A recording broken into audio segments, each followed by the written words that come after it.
You and I should know that legislation is a right that belongs to Allah and no one else. Allah Azza wa Jal, He says, إِنِ الْحُكْمُ إِلَّا لِلَّهِ. Legislation and lawmaking belongs to Allah. It is only Allah who tells us what is forbidden and what is halal. Only Allah, no one else. So now, when there are governments around the world, especially in the Western countries, that legislate according to their desire, and legislate and make laws according to what the vast majority of people want, which is known as democracy.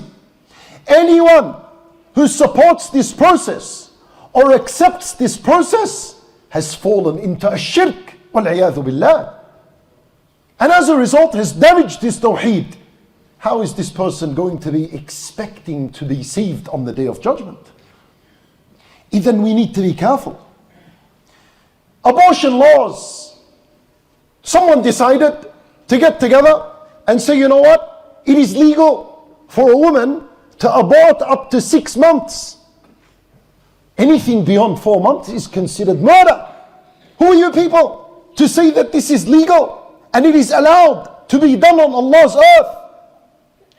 Only Allah has the right to say whether this matter is halal and haram. And it is by consensus of the ummah that anything past 4 months is impermissible to abort. Same-sex marriage, in Allah's law it is haram.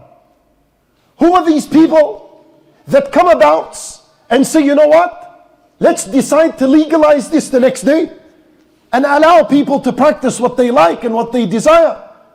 Anyone who supports this process has fallen into a shirk because he has supported the right of legislation for other than Allah Azza wa Jal. Dangerous matter. These are just examples, and how many Muslims that have fallen into something like this. And even this was at the time of the Nabi sallallahu alayhi wasallam. A companion came to the Nabi sallallahu alayhi wasallam when the Nabi sallallahu alayhi wasallam was reading from the Quran. اتخذوا أحبارهم ورهبانهم أربابا من دون الله.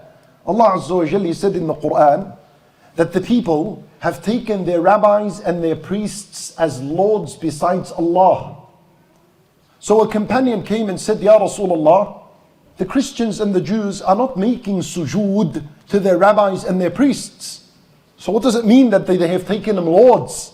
They don't make sujood to them. See this companion?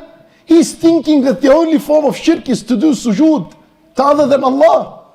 Then the Nabi sallallahu alayhi wasallam corrected his understanding. He said to him, أَلَيْسُ يُحِلُّ مَا حَرَّمَ اللَّهُ وَيُحَرِّمُ مَا أَحَلَّ اللَّهُ. He said to him, don't their rabbis and their priests make lawful what Allah made unlawful? And they make unlawful what Allah made lawful? Meaning they legislate and they declare what's halal and haram according to what they like.